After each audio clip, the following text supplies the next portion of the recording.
Storytelling. The cockpit alarm screams. Falcon 21 rolls hard, missiles inbound. Below, a destroyer's VLS cells crack open. To the north, F-35s arm anti-radiation missiles. The clock starts. Minute 3. Venezuelan F-16s push Mach 1.3. Minute 11. SM-6 arcs. Minute 19.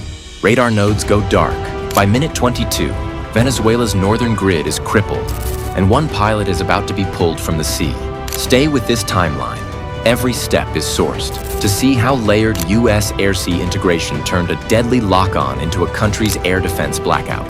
Before we move on, please take a moment to subscribe to the channel and like the video. 2 hostile radars lock a single jet, and the cockpit stays calm. Why didn't Falcon 21 vanish in the next 5 seconds? Because the fight started long before the tone in his headset. Falcon 21 held a steady patrol line over international waters, 41 nautical miles east of Curacao, just outside the disputed identification ring Venezuela has claimed since 2012. The Super Hornet's ASA swept a broad arc, its returns folded into a wider picture, moving across a secure link to the carrier 150 miles away. He wasn't alone on a thin track. He sat on a lane that fed a larger corridor that Washington guarded daily. By 7:42 a.m., Caracas pushed an intercept from El Libertador. 2 F-16A Vipers lifted with upgraded radars and Sparrow-class missiles, turning north and fast. Falcon 21 saw the electrical noise first, then 2 contacts driving hard at over 900 miles per hour. He tapped his transmitter twice and sent 2 hostile aircraft inbound. Request authentication and support. No challenge call came back from the Vipers. No escort handoff, only the tone that says someone has you in a box. The geometry tightened in a hurry. At a combined closure near Mach 1.3, aspect angles swing from safe to lethal in a few heartbeats. A head-on run shortens options because missiles do not care about your plans. They care about energy. A Sparrow leaving the rail near Mach 4 eats distance faster than a pilot can speak a full sentence. 10 miles vanish in seconds. A slight turn that would buy you minutes at subsonic speeds buys you almost nothing when seekers see you straight on and radar updates guide them in. Falcon 21 stacked his survival cards early. The Super Hornet carries an integrated countermeasure brain that watches emitters, models their logic, and throws back trickery. Flares and chaff are only the start. A digital radio frequency memory pod can grab a pulse, bend it, and send it back shifted so the missile believes a ghost is hotter or closer than the aircraft. A towed decoy trails well behind the jet, broadcasting a richer target for a proximity fuse. None of it works without timing. Brake too early and the missile corrects.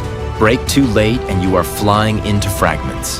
The pilot rolled into a high G slice, unloaded, then snapped again as the seeker's update cycle ticked, forcing the weapon to choose between a fading centroid and a brighter lure. He wasn't guessing. The network kept him inside the problem. An airborne early warning platform pushed refined bearings. The destroyer held the air track and threat category, feeding clean and hot calls through encrypted chat. Inside the cockpit, that meant fewer words and more action. Brevity code is cold efficiency. Music on to confirm jammers. Ray gun withheld because the interceptors never declared. Spike 2 to note dual locks. Raid assessment on the ship's side reduced clutter, so when the call came to hold fire, it came with the next step cue. Venezuelan Vipers dropped into the sun to foul the radar return and added speed. A launch ripple followed. One Sparrow missed wide after flares, and a hard cross-turn dragged its solution off.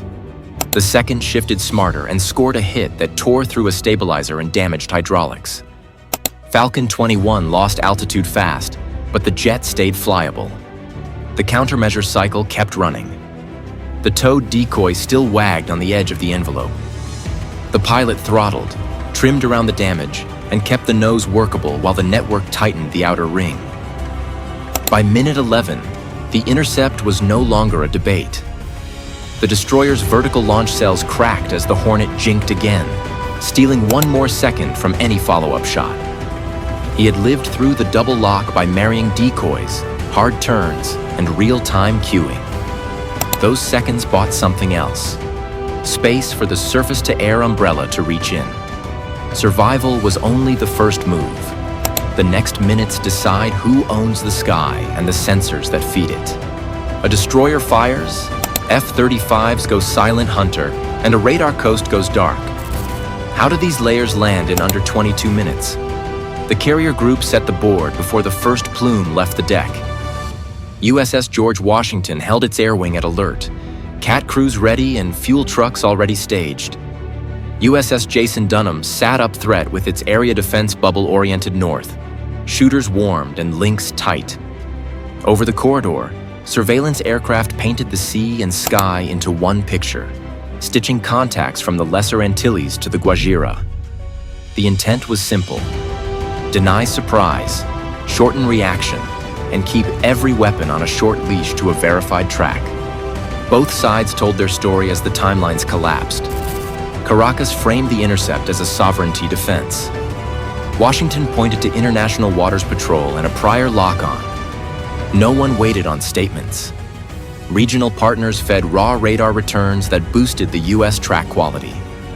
That meant fewer gaps and faster classification.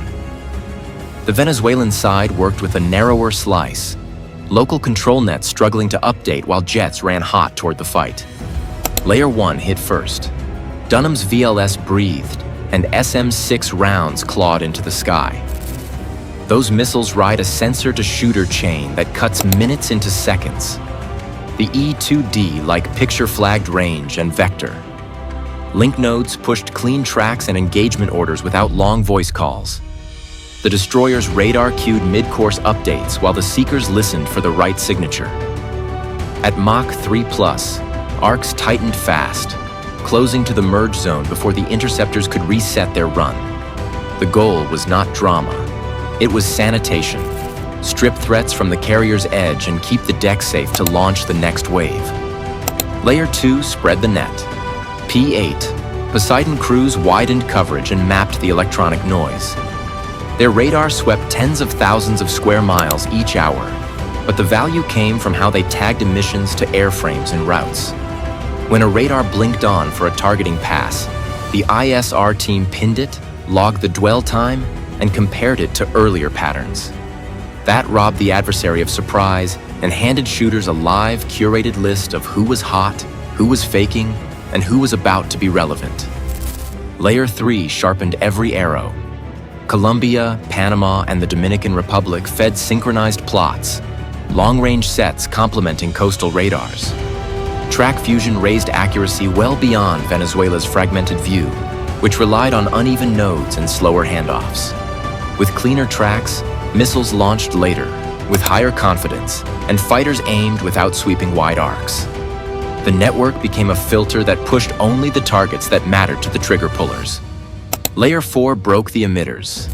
F-35 slid silent and low observable, then pushed with AMRAAMs to clear the air lane.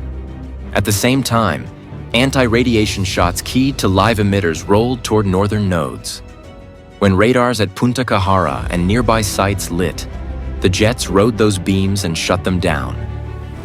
Each site that went offline loosened the grip of the northern network, and each silence opened another window for follow-on strikes. Then the twist. Early black box reads and emitter logs flagged hybrid signatures. Analysts saw fingerprints tied to Iranian fast attack craft nodes and firmware traces that matched Syrian origin seeker code. If those links hold, the support tree behind the fight stretches far beyond a local command post and into a shared toolbox of radar tricks and missile brains. By minute 22, 2 Vipers were down, and most of the northern radar grid was blind. A rescue helicopter homed on Falcon 21's beacon as the task force shifted posture from shield to spear. The tactical is over. The strategic bill comes due in ships, sanctions, and new red lines across the Caribbean. 22 minutes drew a line between surviving an ambush and turning off the opponent's eyes. Sensor fusion didn't just connect radios. It synchronized shooters, jammers, and search beams so decisions landed before anyone could spin a podium. That chain decided control of the air, not a soundbite or a flag. Tell us if you see a sovereignty defense or a preventable lock-on colliding with a larger machine. Subscribe for the deeper breakdown of Sentinel Anchor's economic and diplomatic layers. where fuel swaps, port calls, and sanctions shape flight paths. One jet lived, 2 fighters did not, and a radar coast went dark. The network writes the next move.